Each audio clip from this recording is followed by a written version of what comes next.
ಮೂಲ್ಕಿ ಬಳಿಯ ಹಳೆಯಂಗಡಿ ಇಂದಿರಾನಗರದ ರೈಲ್ವೆ ಕ್ರಾಸಿಂಗ್ನಲ್ಲಿ ಕೊಂಕಣ ರೈಲ್ವೆ ಕಾರ್ಪೊರೇಷನ್ನಿಂದ ರೈಲ್ವೆ ಕ್ರಾಸಿಂಗ್ನ ಜಾಗೃತಿ ಅಭಿಯಾನ ಬುಧವಾರ ನಡೆಸಲಾಯಿತು. ರೈಲ್ವೆಯ ಎಲ್ಸಿ ಗೇಟ್ ಬಂದ್ ಇರುವಾಗ ವಾಹನ ಚಾಲಕರು ಗೇಟ್ನಿಂದ ಆದಷ್ಟು ದೂರ ಇರಬೇಕು ಎಂದು ಕೊಂಕಣ್ ರೈಲ್ವೆಯ ಮಂಗಳೂರಿನ ಸಾರ್ವಜನಿಕ ಸಂಪರ್ಕಾಧಿಕಾರಿ ಕೆ ಸುಧಾಕೃಷ್ಣ ಹೇಳಿದರು. ಅವರು ಮೂಲ್ಕಿ ಬಳಿಯ ಹಳೆಯಂಗಡಿ ಇಂದಿರಾನಗರದ ರೈಲ್ವೆ ಕ್ರಾಸಿಂಗ್ನಲ್ಲಿ ಕೊಂಕಣ ರೈಲ್ವೆ ಕಾರ್ಪೊರೇಷನ್ನಿಂದ ರೈಲ್ವೆ ಕ್ರಾಸಿಂಗ್ನ ಜಾಗೃತಿ ಅಭಿಯಾನದಲ್ಲಿ ಮಾಹಿತಿಯನ್ನ ನೀಡಿದರು. ಎಲ್ಸಿ ಗೇಟ್ ಬಂದ್ ಇರುವಾಗ ಸಂಚಾರಕ್ಕೆ ಮುಂದಾಗಬಾರದು, ಇದರಿಂದ ಅವಘಡ ಆಗುವ ಸಾಧ್ಯತೆ ಹೆಚ್ಚು. ಲೆವೆಲ್ ಕ್ರಾಸಿಂಗ್ ಗೇಟ್ನ ಎಂದಿಗೂ ಜಾಗರೂಕತೆಯಿಂದ ಪ್ರವೇಶಿಸಬೇಕು. ಗೇಟಿನ ತಡೆಬೇಲಿಯ ಕೆಳಗಿನಿಂದ ಅಥವಾ ಪಕ್ಕದಿಂದ ವಾಹನಗಳನ್ನು ಅತಿಕ್ರಮಣ ಮಾಡಲು ಪ್ರಯತ್ನ ನಡೆಸಬೇಡಿ.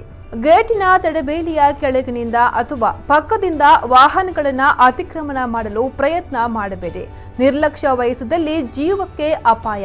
ಈ ರೀತಿಯ ಜಾಗೃತಿ ಅಭಿಯಾನವನ್ನ 1 ತಿಂಗಳು ಹಮ್ಮಿಕೊಂಡಿದ್ದು, ಕೊಂಕಣ ರೈಲ್ವೆಯ 92 ರೈಲ್ವೆ ಗೇಟ್ನಲ್ಲಿ ಈ ಜಾಗೃತಿ ಅಭಿಯಾನ ನಡೆಯಲಿದೆ ಎಂದರು.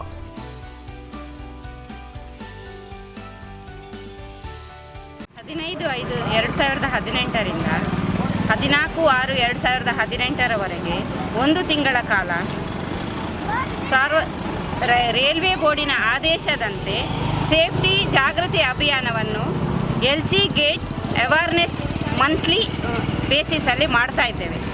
ನಿನ್ನೆಯಿಂದ ಎಲ್ಲ ಎಲ್ಸಿ ಗೇಟ್ಗೆ ಹೋಗಿ ಎಲ್ಲರಿಗೂ ಎಲ್ಸಿ ಗೇಟಿನ ಅವಶ್ಯಕತೆ, ಪ್ರಯಾಣಿಕರ ಜೀವದ ಬೆಲೆಯನ್ನು ಜನರು ತೆತ್ತು ಎಲ್ಸಿ ಗೇಟನ್ನು ಪಾಸ್ ಆಗಬಾರ್ದು. ಎಲ್ಸಿ ಗೇಟ್ ಬಂದಿರುವಾಗ ಜನರು ದೂರದಲ್ಲಿ ನಿಂತು ಎಲ್ಸಿ ಗೇಟ್ ಓಪನ್ ಆದಮೇಲೆ ಅದರಿಂದ ಪಾಸ್ ಆಗಬೇಕು ಎಂಬ ಸಂದೇಶವನ್ನು ನೀಡಲು ಕೊಂಕಣ್ ರೈಲ್ವೆಯು ರೈಲ್ವೆ ಬೋರ್ಡಿನ ಆದೇಶದಂತೆ ನಿನ್ನೆಯಿಂದ ಎಲ್ಲ ಎಲ್ಸಿ ಗೇಟಿನಲ್ಲಿ ಜಾಗೃತಿ ಅಭಿಯಾನವನ್ನು ನಡೆಸುತ್ತಿದ್ದೇವೆ.